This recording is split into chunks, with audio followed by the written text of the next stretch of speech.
To everyone. When I was yelling at Kuya Danmar, Danmar, do not bully at Kuya Rodelio Daguman.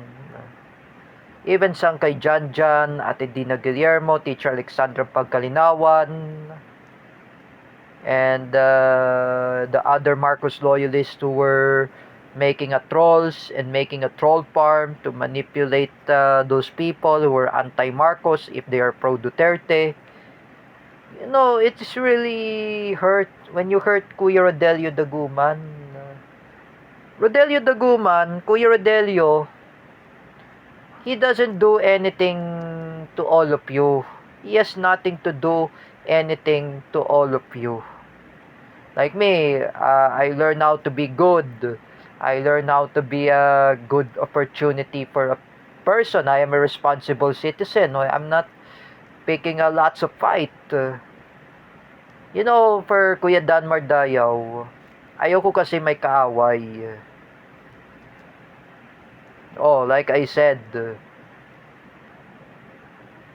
like me, I argue with Rapasoko. When the last 2018, when I put him a target, and I put target in picture, and now Rafa react, and he put me a dirty finger, what he said to me. And he said, you will pay for this. So I know I regret my consequence for what I did to Rafa. Even I attack Rafa Soko, I put, the crying filter. This is my fault for what I did to him. When I attack Rafa Soko, this is my fault. When I apologize to Teacher Desi, I told to Teacher Desi in the telephone, in the landline, I said to her, I apologize to Rapasoko for what I just did to him. For meanwhile, I will leave him alone also, and I will never be friends with him in Facebook. I will never follow him in TikTok. I will never message him in Messenger ever again. And always I could say, I just want to leave him alone. That's always leave him alone. That isn't only the best thing for Kuya Danmar Dayaw. Leave Kuya Rodelio Daguman alone. That's what I said. Like before, when I said from Carlos Kanahashi, when there are lots of enemies, we should leave them alone. Like Conan Taruk, leave them alone. We have to learn how to leave each other alone. Just like I said, when Antonio Sodorio says to me, when me and Manuel Luis Antonio were fighting against each other, when we lied against each other, when we make a trouble against each other, when we fight against each other, I just leave Manuel Luis Antonio alone. I don't want to curse with the F word against at him. When he cursed me a word, a bad word, Manuel Luis Antonio never say bad words. He changed himself. Like Bomber Nando, he never say bad words. He changed himself also too. When I talk with Clarence Barredo. But the only I could say to Danmar Dayaw, do not brainwash Cedric. Do not humiliate Cedric. I know this is really a problem. David Gill asked me who put me a demon crown of Michelle D. It wasn't me. I never hacked anything. I just did it. For what I did to Cedric. It wasn't me. The fault anyway, who started this is Danmar. That is your fault, Kuya Danmar Dayaw. First of all, you provoke the Silan brothers. Second is Conan Taruk. After Conan, Cedric. After Cedric is after Cedric Mariano. Next is who else at arch enemies of Danmar? Um, Kuya Rodelio Daguman. After Kuya Rodelio Daguman, best pills are Del Guerrero Castillo, who is a bias at the TVJ. Eh, there are lots of people have their own opinion. Like those people who have their own opinion, like I said before, like I say to Danmar, do not harass Kuya Rodelio Daguman. Respect him.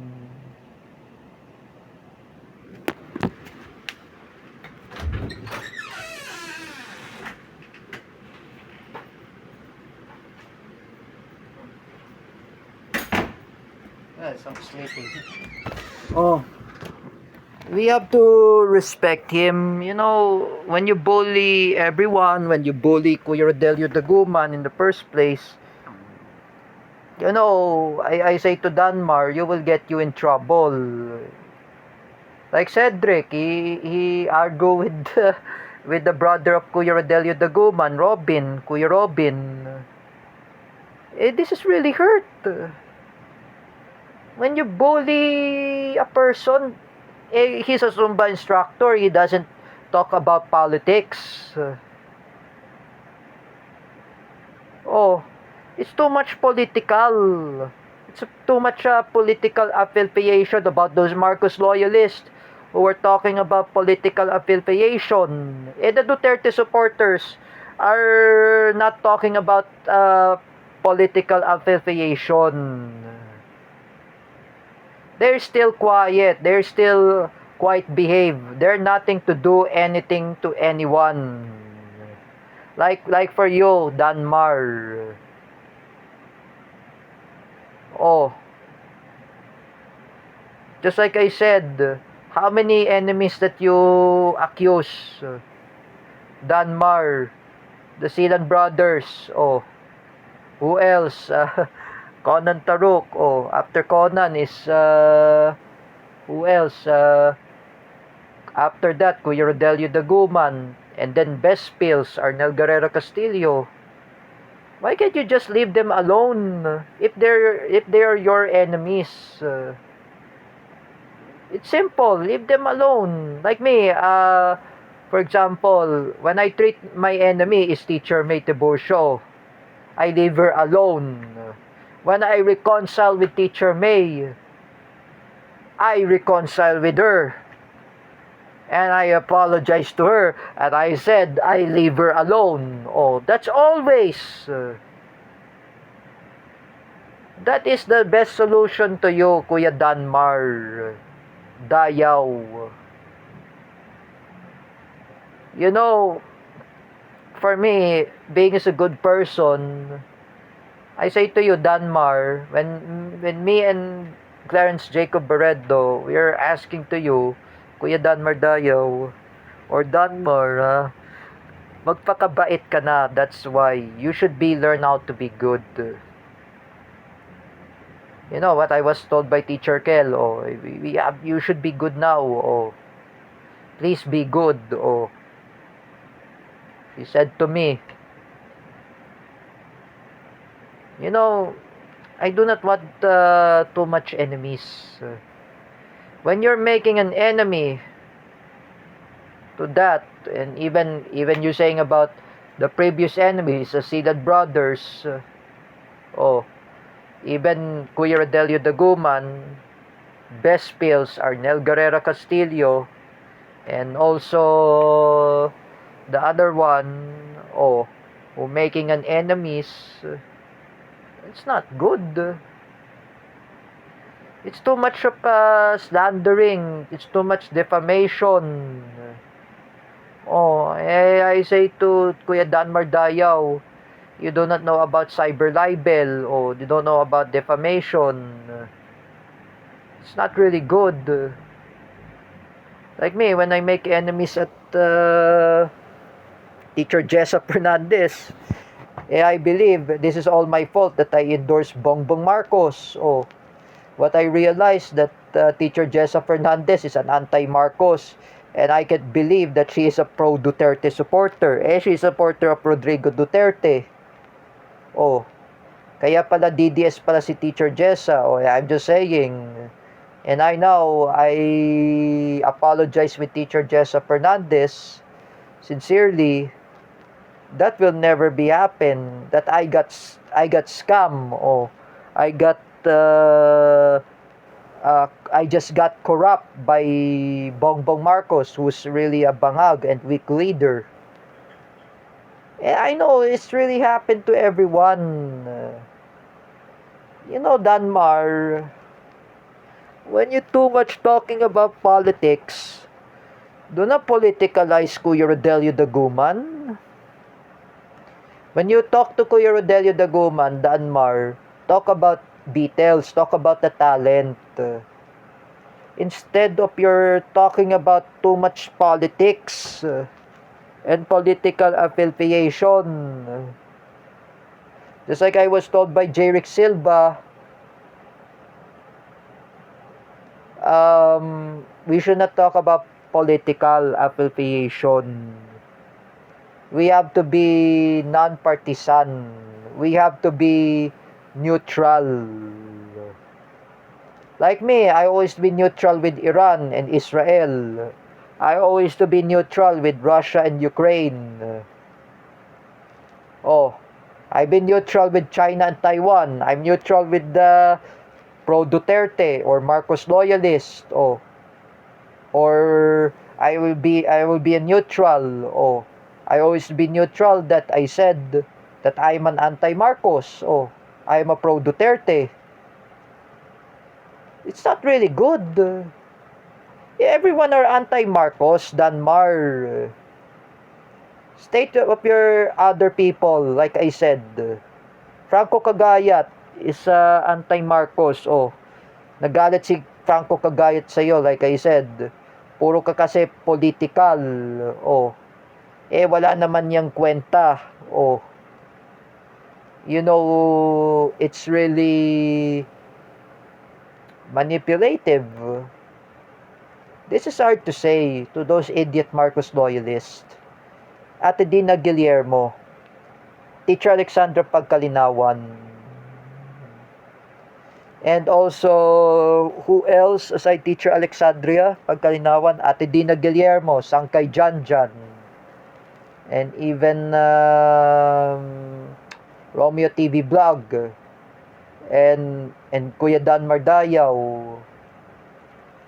That's not good.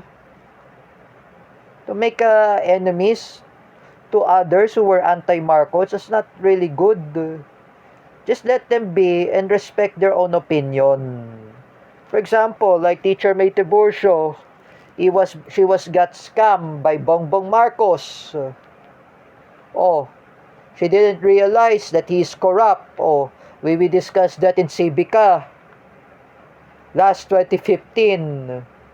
I know this is my fault too. I just want to tell to Teacher May Tiburcio, oh, even to Jens Manaid, even his family members. I know I just want to apologize to Jens Manaid's parents, even his siblings, even his sisters. I know this is my fault that I endorsed Bongbong Marcos. Me and Teacher May, we already face our consequences. Me and Teacher May Tiburcio, we already face the consequences. Nabudol na kami. That's what the word. Oh. And now, we are anti-Marcos. Oh. Me and Teacher May Tiburcio, and even me, oh, we are anti-Marcos. Oh. You, Danmar, Dayaw, when you talk about politics, do not harass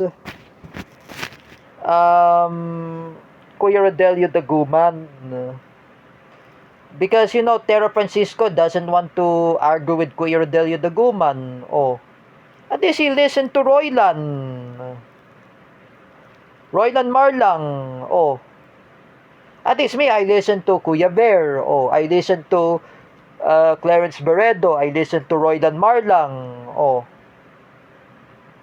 I listen to them. Like I said before, like Jens Manaid, when he voted Bongbong Marcos, when he realized that he was got scammed by Bongbong Marcos, he got scam, that means nabudol pala si Jens Manaid. And now, Jens Manaid is an anti-Marcos. Oh, we got scam, nabudol na tayo. Oh, ayoko din kay Bongbong. Oh, like, just what I said to you in my reality, Danmar. I know I use my dad's quote. Wag ganon. Because, Cedric is neutral. He's remain non-political. It always he focus at drawing, arts, and crafts.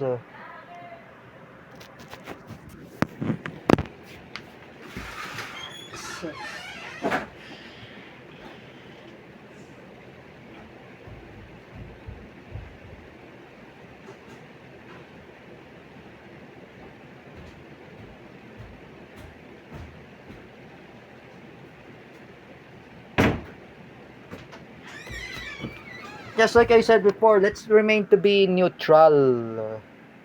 Like I said, Cedric Mariano is a good artist. He's just like Sir William Ducot. He's just like Kuya Rodelio Daguman. He's a talented of drawing and vlogs. I know, I respect Cedric. For you, Kuya Dan Mardayaw, respect Cedric. Do not start arguments about political affiliation. Just like I said before, Danmar, Kuya Danmar Dayaw, di ka ba naaawa kay Kuya Rodelio Daguman? Like I said, inaaway mo pa, inaasar mo pa, like I said. It's not really good. It's really a cyberbullying. I just want to tell to all the idiot Marcos loyalists who are fake Filipinos, Sangkay Janjan, Ate Dina Guillermo, Teacher Alexander Pagkalinawan, and Kuya Danmar Dayaw, or Danmar Dayaw, I mentioned. Please, all of you, end this of cyberbullying at Kuya Rodelio Daguman. If Kuya Rodelio Daguman is a pro-Duterte, if he's anti-Marcos, when he was still a kid, and during the time of 1986 EDSA People Power Revolution, during the time when Marcos Sr. and his family were being ousted of Malacanang, and the time when the time he was ousted, in 1986, when Cory Aquino was installed as a president of the Philippines in 1986, and now the Philippines to become democracy. It's just like a style from the Iranian Revolution when Ruhollah Khomeini had been ousted of Muhammad Pahlavi Shah and become Iran as a democracy of Islamic country. Like in the Philippines, we became a democracy. It became a 50th Republic of the Philippines. During the time of Cory. Just like I said to Danmar, Kuya Danmar Dayaw, Sangkay Janjan, Romeo TV Vlog, Teacher Alexander Pagkalinawan, and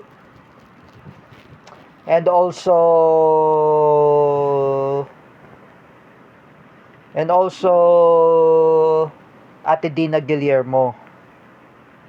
Please, all of you, end up this cyberbullying at Kuya Rodelio Daguman. He doesn't have mother. He doesn't have a dog. His dog is already dead. His mother is already dead. Wag mo kasi iguluhin. Like I said, Danmar, wag mo kasi iguluhin si Kuya Rodelio Daguman. He doesn't like politics. He doesn't like politics. He's always neutral. He's non-political. Oh. Me, as I'm a pro-Duterte supporter, I am a non-political. Oh. Danmar. Think about your friends. That you are Marcos loyalist. Think yourself that you are not doing anything. Oh. I say to you, Danmar, would you just please leave Kuya Rodelio Daguman alone? If your enemies, I said, leave Angelo Silan alone, leave Best Pills, Arnel Guerrero Castillo alone. It's better. Just leave them alone. Like me, when I make enemies at